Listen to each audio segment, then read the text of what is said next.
네, 오늘은 성탄의 기쁨을 미리 앞당겨 맛본다라고 하는 이 대림절 세 번째 주일입니다. 그래서 오늘 말씀이 미리 앞당겨 맛보는 기쁨 이렇게 말씀 제목을 정해 보았는데요. 어떤 교회들은 이 대림절 세 번째 초에 이 보라색이 아니라 이 장밋빛깔 초를 켜면서 이날을 특별히 장미주일이다 이렇게 부르는 교회도 있습니다. 이 보라색이라고 하면은 원래 참회, 참회, 또 금욕, 절제 이런 것들을 의미하기도 하지만 장미는 아름다움, 기쁨, 소망 이런 것들을 나타내기 때문에 장밋빛 초를 켬으로써 기쁨을 미리 맛보겠다라고 하는 어떤 그런 메시지를 함께 가지고 가는 것이죠. 어쨌든지 간에 대림절 이 세 번째 주일은 그렇게 기쁨을 미리 앞당겨 맛보는 주일입니다. 이 교회에는 이 세계 전체 교회가 동일하지만 이 교회력에 따라서 매주 말씀을 배정하여 사용하는 이 표준 성서 정과라고 하는 이 본문이 있습니다. 이것을 우리는 편하게 교회력 말씀이다 이렇게 부르는데요. 대림절 세 번째 주일 이번 주일에 이 교회력 말씀은 이사야 12장 2절부터 6절 그리고 스바냐 3장 14절부터 17절 그리고 누가복음 3장 7절부터 17절 그리고 빌립보서 4장 4절부터 7절의 말씀입니다. 오늘 교회력 말씀들도 역시 공통된 주제로 구성이 되어 있는데요. 이사야 12장과 스바냐 3장과 그리고 빌립보서 4장 모두 이 기쁨이라고 하는 이 주제가 동일하게 관통하고 있습니다. 그리고 오늘 제가 본문으로 정한 말씀인 이 누가복음 3장 7절부터 17절까지의 말씀도 이 오실 그리스도에 대한 기대감으로 가득 차 있는 말씀이기도 합니다. 근데 이 교회력 말씀을 한번 살펴보고 있노라면 사실 기쁨을 노래할 만한 상황이 아니다라는 것을 이 본문을 통하여서 확인해 볼 수 있게 됩니다. 이사야나 스바냐 선지자들의 시대를 생각해 보면 나라는 이미 폐허가 되어버렸고 희망은 전혀 보이지 않는 상황의 때이기 때문에 그렇습니다. 그러니 이런 시대에 기쁨을 노래한다라고 하는 것은 제정신이 아니다라는 소리로 들릴 지경입니다. 그럼 빌립보서는 또 어떻습니까? 기뻐하라, 기뻐하라, 주 안에서 기뻐하라 말씀하고 있지만 감옥에 감금되어 오늘 죽을지 내일 죽을지 모르는 상황 가운데서 어떻게 기뻐하고 또 어떻게 감사하고 또 어떻게 희망을 가질 수 있는 것일까요? 이건 역시 말도 안 되는 소리입니다. 누가복음 오늘 본문으로 정한 누가복음 3장 말씀은 이보다 더 이상한 것 투성이입니다. 사람이 모일 수 없는 광야에서 외치는 요한도 이상하지만 이런 외딴 곳에 모여드는 사람들이 있다는 것이 더더욱 이상합니다. 더 이상한 것은 세례 요한이 베풀고 있는 이 세례입니다. 사실 당시 유대 문화를 고려한다면 여기 모인 유대인들은 세례 받으러 올 이유가 전혀 없었습니다. 왜냐하면 세례는 이방인이 이 유대교로 개종할 때 행하던 의식이었기 때문에 그렇습니다. 세례의 핵심은 부정한 것을 물에 씻어 정한 것으로 만드는 종교 의식이었습니다. 유대인이야 나면서부터 이 8일 만에 바로 할례를 받고 또 하나님께서 지정하여서 선택한 백성이라고 하는 이 정결한 상태에 머물러 있게 되니 세례 따위는 사실 받을 필요가 없었던 것이었습니다. 분명한 것은 이 요한을 찾아온 사람들이 이방인, 외국인이 아니라 유대인들이었다는 것, 그리고 그 사람들은 요한 앞에 자기의 죄를 고백하고 회개의 세례를 받았다는 것입니다. 이건 이 통념이 뒤집힌 사건입니다. 아주 낯선 상황에서 벌어진 일이라고 하는 것이죠. 여기서 한 가지 우리가 질문해 볼 만한 것이 생깁니다. 그렇게 자존심이 강한 유대인들이 왜 세례 요한에게 이렇게 찾아가서 앞다투어서 세례를 받으려고 했던 것일까요?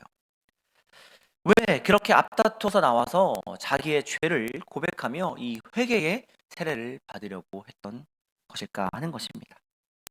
받을 필요가 전혀 없는 것이었음에도 불구하고 말이죠.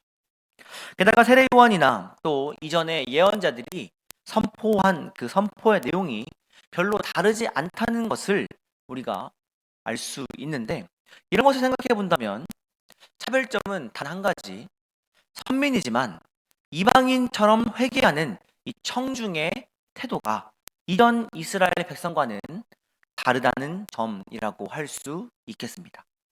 그렇기에 이 본문 말씀은 요한이 주인공이 아니라 요단강에 나온 유대인들이 주인공이 되고, 또 강조되는 주제는 진실한 회개의 중요성에 있다라고 할 수 있을 것 같습니다. 물론 세례 요한의 이 요단강 세례는 지금 우리가 하는 기독교의 세례와는 조금 다른 것입니다. 그럼에도 불구하고 이렇게 진실하고 또 온전한 회개라는 점에서 지금 우리의 세례와 분명하게 연결되는 지점이 있습니다. 다시 한번 성경 말씀으로 돌아갑니다. 누가복음 3장 8절 말씀에 보면 요한은 자기 앞에 나온 사람들에게 이 회개에 합당한 열매를 맺으라 이렇게 선포합니다. 여기서 회개라고 하는 것은 단순히 마음 아파하는 것에서 끝나는 것이 아니라 확실한 삶의 변화가 있어야 한다는 것을 의미합니다. 유대인의 탈무드에 이 회개라고 하는 비유가 있어서 여러분들에게 잠시 소개해 드리고자 합니다. 탈무드에 이렇게 기록되어 있습니다. 죄를 짓고 그 죄를 고백했으면서도 그 고백대로 죄의 길에서 떠나지 않는 자는 부정한 뱀을 손에 쥐고 있는 사람과 같다. 그는 온 세상의 물이 다 모여 있는 곳에 자기 몸을 담가도 그 부정함을 씻을 길이 없다. 먼저 손에 있는 뱀을 집어 던져야 한다. 그런 다음이라면 아주 작은 물방울로도 그 씻음은 즉각 유효하게 될 것이다. 뚜렷한 삶의 변화가 없다면 백날 울어봐야 회개와 아무런 상관이 없다라는 것을 의미하는 것이죠. 이제 요한은 그런 사람들을 앞에 두고 좋은 열매를 맺지 못하는 나무마다 찍혀 불에 던져지게 될 것이라고 말하며 하나님의 도끼가 나무 뿌리에 놓여 있다 이렇게 지금 엄중히 선포하고 있습니다. 그 도끼는 이미 열매 없는 나무를, 열매 없는 가지를 쳐낸 상태입니다. 이것으로 부정하고 부패한 자들의 운명이 어찌 될 것인지 가늠할 수 있을 것 같습니다. 이것은 분명히 심판의 선언입니다. 하지만 아직 도끼날이 뿌리 안으로 파고들지 않았다는 이 짧은 구절 속에서 한 올의 희망을 우리가 함께 엿볼 수 있는 것이죠. 그리고 그 희망은 오직 하나, 회개에 합당한 열매를 맺는 것, 분명한 삶에서의 변화가 있을 때에 회생의 길, 그 희망의 길이 보인다라고 하는 것입니다. 이러한 요한의 이 무서운 메시지에 무리와 세리 그리고 군인들이 안절부절하면서 질문합니다. 우리 10절의 말씀을 같이 한번 읽어 보겠습니다. 10절입니다. 시작. 무리가 물어 이르되 그러면 우리가 무엇을 하리이까? 아멘. 그러면 우리는 무엇을 해야 하겠습니까? 이렇게 질문하고 있는 것입니다. 요한은 그 질문에 대해서 구체적으로 답변해 주고 있습니다. 마치 행동 강령처럼 보이는데요. 무엇이라고 이야기하고 있습니까? 여유 있는 사람들은 가난한 사람들을 도와주고 세리는 부당하게 세금을 거두지 말 것이며 군인은 남의 것을 강탈하지 말고 자기 급료를 족한 줄로 알라고 가르칩니다.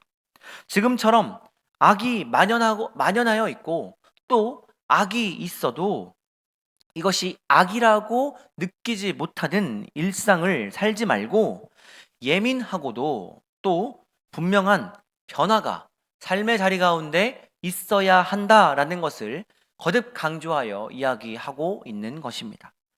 특이한 것은 여기서 지금 요한이 강조하고 있는 이 내용이 어떤 믿음을 강요하거나 금욕적인 생활을 요구하고 있는 것이 아니다라고 하는 점입니다. 요한은 그저 예전부터 그러해 왔듯이 선한 행동을 해야 한다고, 자신의 유익을 위한 삶이 아니라 이웃의 유익을 위한 삶을 살아야 한다고 지금 가르치고 있는 것입니다.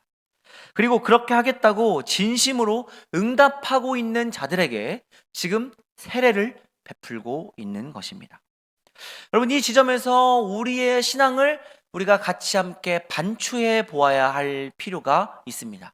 여기서 반추라고 하는 단어의 뜻은 소나 양 같은 동물들이 이미 삼킨 것을 다시 개원해서 다시 되씹는다, 되새김질한다 라고 하는 의미입니다. 이 시간에 우리가 다시 한번 곱씹어 봐야 될 것, 우리가 다시 한번 되새김질 해봐야 할 것은 이전에 우리가 아무렇지도 않게 삼켜버린 우리의 세례입니다. 요한의 불같은 심판의 메시지는 사실 그리 특별하게 보이지는 않습니다. 이미 예전 신앙의 선조들이 계속 하던 말을 반복하고 있는 것처럼 들려집니다. 선한 일을 할 것, 또 나보다는 남을 위하여 살아갈 것 등등. 그런데 이 말을 또 가만 들어보면 그렇게 귀에 딱지가 생기도록 우리가 자주 들어왔던 말임에도 불구하고 사실 우리의 삶의 모습들, 우리 삶의 양태를 바라보면 사실 변한 것은 아무것도 없었다라는 의미가 되기도 합니다. 하나님의 백성이라고 자부하는, 하나님이 택한 백성이라고 자부하는 사람들이 여전히 속위에 경읽기식으로 살아왔다는 뜻입니다. 그러나 요한 앞에 찾아온 사람들은 뭔가 다른 것이죠. 이 사람들은 이방인이 아니기 때문에 분명히 세례를 받을 필요가 없었습니다. 그러나 자신의 부정을 정직하게 드러내고 있습니다. 그리고 세례를 받기 위해 물로 들어갑니다. 쉬운 일 같아 보이지만 사실 전혀 쉬운 일이 아닙니다. 우리는 자기의 잘못을 인정하고 또 자기의 부정함을 온 천하에 드러내는 일 대신 거짓으로 꾸미고 치장하고 또 자기의 죄를 지적하는 사람들을 다시 되려 공격하며 두 얼굴로 살아가는데 더 익숙하기 때문에 그렇습니다. 또는 자기만 의인이 되고 모든 사람들은 다 죽일 놈을 만들어 버리며 교묘한 자리에 서기도 합니다. 잘못을 인정하는 일은 그저 자기 명예가 실추되는 일이니 수치스럽다고만 생각하지, 돌이키면 자신이 다시 회복할 수 있다는 것은 생각도 하지 못하는 것입니다. 그렇게 보면 요단강에 나온 사람들은 이런 점에서 우리와 달라 보입니다. 그들은 회개했고 그리고 확실한 삶의 변화를 맛보았습니다. 그리고 변화된 삶을 세례에 합당하게 그렇게 살아갔습니다. 실제로 이런 세례의 삶이 초대교회에서 계속 이어져 왔다는 것은 역사를 통해서 증명되고 있습니다. 초대교회의 역사를 살펴보면 세례받은 사람은 반드시 변화된 삶을 살았다는 것을 우리가 확인해 볼 수 있습니다. 초대교회 문서들을 확인해 보면 이 회심과 회개와 입교와 세례는 하나다라는 것과 또 이 회심은 신념과 이 소속과 행동이 변화되었다라는 것을 의미한다라는 것을 통해서 이 변화의 삶이 계속돼서 강조되어 오고 있는 것을 확인해 볼 수 있습니다. 1, 2세기 초기 기독교 시대만 하더라도 내가 그리스도인이 된다라고 하는 것, 내가 예수를 믿는다라고 하는 것은 내가 이제 예비 사형수의 삶을 살아가겠습니다.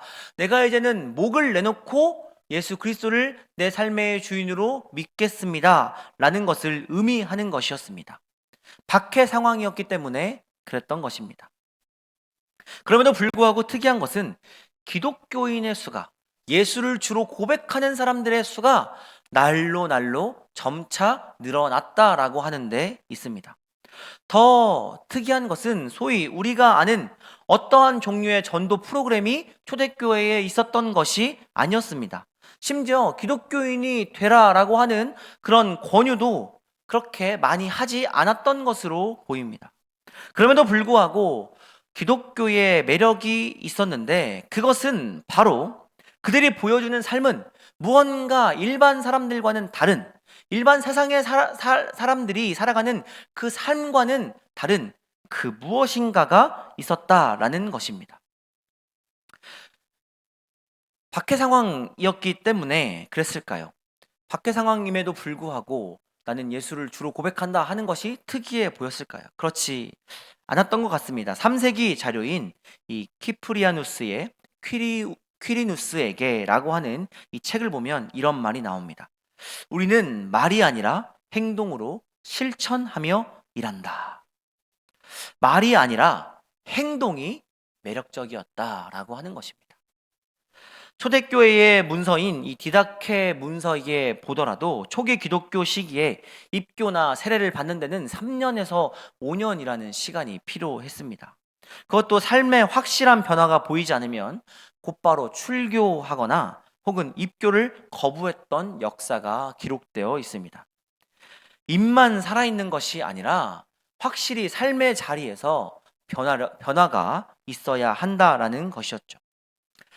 이 책 퀴리누스에게 나온 구체적인 목록을 보면 가정과 교회에서 선한 말을 할 것, 분노를 억제할 것, 또 잘못이 있을 때 서로 사랑으로 교정해 줄 것, 소박한 음식을 먹을 것, 돈과 권력에 대한 탐심의 위험성, 또 자색 옷을 입고 허세 부리는 삶의 유혹 등을 입교 예비자들에게 지금 당부하고 있습니다.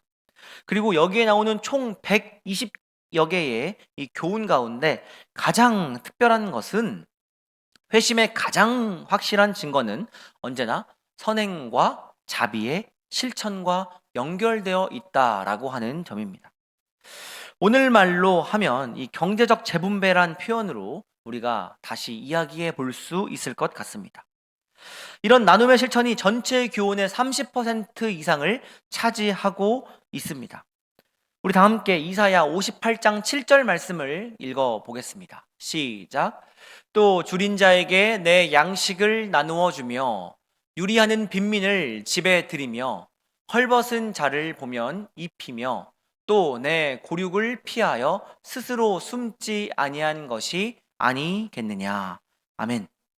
굶주린 자에게 너희 음식을 나눠주고 집 없이 떠돌아다니는 가난한 사람을 너희 집으로 맞아들이며 헐벗은 자를 보면 입혀라 라고 하는 이 말씀을 통해 초대교회에서 가난한 자와 사회적 약자를 어떻게 대했는지에 대해서 우리가 알아볼 수 있습니다.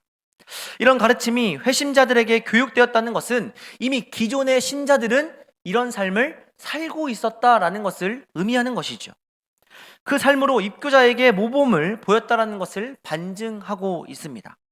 회심한다는 것, 입교한다는 것, 세례를 받는다는 것, 그리스도인이 된다는 것은 곧 그리스도를 따르는 것이라는 것입니다. 이것이 바로 초대교회 초기 교회의 영성이었습니다. 그러니 사도행전 말씀을 우리가 함께 살펴볼 때에 서로 물건을 통용하고 재산과 소유를 팔아 각 사람의 필요에 따라 나누어주며 또 집에서 서로 함께 떡을 떼며 기쁨과 순전함으로 음식을 나누어 먹었다라고 하는 말씀은 너무나도 이 시대 가운데는 당연했던 것입니다. 실제로 입교자 교육을 위해 이 책을 쓴 키프리아누스는 카르타고의 귀족이었기도 하였지만 입교하기 위해 교회의 가르침대로 자신의 모든 재산을 가난한 사람들에게 나누어 주었고 후에 순교하게 됩니다. 그 순교의 장면을 두고 역사가들은 두고두고 반추하는 것이 있는데 그것은 바로 그가 처형당할 때에 귀족의 상징인 자색옷을 입고 있지 않았다라고 하는 점입니다. 죽을 때까지 순교하면서까지 끝까지 자신의 신념을 고수하며 변화된 삶을 살아냈다라는 것입니다. 키프리아누스와 이 초대교회 교인들이 그렇게 순교를 각오하고 살았던 이유가 무엇일지 곰곰이 생각해 볼 만합니다. 지금도 여전히 회자되는 이 키프리아누스의 명언이 하나 있습니다. 그것은 바로 교회 밖에는 구원이 없다라는 말이죠. 한 번 정도 다 들어본 일이 있으실 겁니다. 간혹 이 말을 잘못 해석해서 교회 출석, 주일 성수하지 않으면 지옥 가고 출석하면 천국 간다라는 식으로 또 해석하는 분들도 계시는데, 사실 이 키프리아누스가 처음에 이 말을 했을 때는 그런 의도와는 전혀 아무런 상관이 없는 말이었습니다. 이 홀로 있는 그리스도인은 그리스도인이 아니다라고 하는 이 터툴리아누스의 말대로 교회는 혼자가 아닌 공동체입니다. 이 교회 공동체는 악을 멀리하며 또 선을 추구하는 곳이라는 것을 이 초대교회는 언제나 그렇게 강조해 왔습니다. 그리고 이곳엔 빈부귀천이 없이 모두가 함께 선한 나눔을 실천하는 하나님 나라의 모형이라는 뜻으로 이 키프리아누스는 교회 밖에는 구원이 없다라는 말을 사용합니다. 무슨 의미입니까? 세상에서는 다 양육강식의 방식으로 살아갑니다. 내 건 내 거, 네 것도 내 거. 너를 짓밟아야만 내가 살아갈 수 있다. 이러한 삶의 방식으로 살아가는 것이죠. 그런데 이 교회 공동체만 들어오면 함께 떡을 뗍니다. 함께 자신이 있는 것을 서로 나눕니다. 함께 순전한 마음으로 기쁨으로 음식을 나누고 부족한 것이 있으면 어떻게 그것을 채워줄까 서로 함께 고민하며 하나님 나라가 이런 곳이구나라는 것을 서로 함께 맛보는 공동체였다라는 것입니다. 그것이 교회였고, 그렇기 때문에 그것이 하나님 나라의 모형이었기 때문에 교회 밖에서는 경험할 수 없는 그 일들을 교회에서만 그렇게 경험할 수 있다. 그러니 교회 밖에는 구원이 없다. 이런 이야기를 했다라는 의미이죠. 이처럼 그리스도의 말씀을 따라 선한 나눔의 실천이 있는 곳이라면 거기에는 부한 자나 가난한 자, 지혜자나 무식한 자나 계급과 성별 또 인종의 차별이 없는 하나님 나라가 되었습니다. 초대교회는 그런 곳을 바로 교회라고 가르쳤고 그렇게 실천했습니다.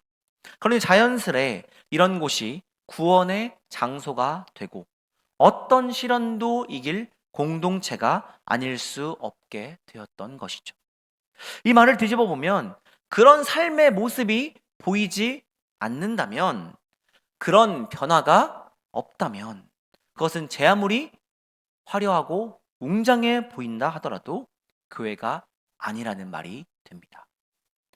그리스도를 향한 신념은 곧 교회 공동체라는 소속을 만들었고 거기서 구체적인 행동 양식, 삶의 양태가 만들어진 것이죠. 분명한 것은 초대교인들뿐만 아니라 이 진실한 모든 신앙인들에게 죽음을 넘어설 신념이 있었고 통념과 또 문화를 거슬러 올라 이 땅의 제국이 아닌 하나님 나라라는 새로운 소속의 일원이 되었고 그 나라의 자녀로 살아가는 분명한 삶의 변화가 있었다는 점입니다. 키프리아누스가 그러했고 초대교인들이 그러했으며 감옥 안에서의 바울이 그랬고 요단강에서 세례받던 유대인들 모두가 그랬으며 교회를 세우겠다고 나선 교회의 모든 개혁자들이 그러하였으며 이 한반도 땅의 진실한 신앙 선배들이 모두 그러한 삶을 살아냈다라고 하는 것입니다.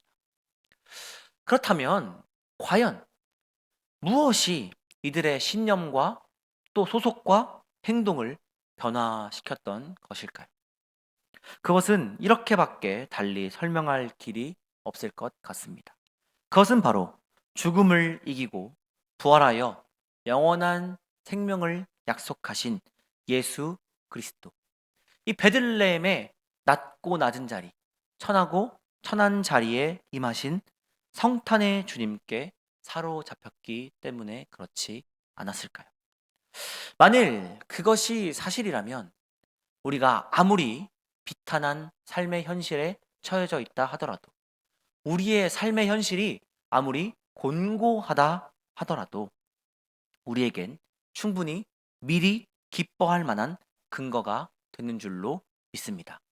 사랑하는 성도 여러분, 바라기는 그리스도 예수께서 여러분에게 찾아오신다는 이 약속이, 그분이 주시는 이 위로와 기쁨이 여러분의 삶의 자리 한가운데 가득하시기를 주님의 이름으로 간절히 소망합니다. 이제 기도하겠습니다.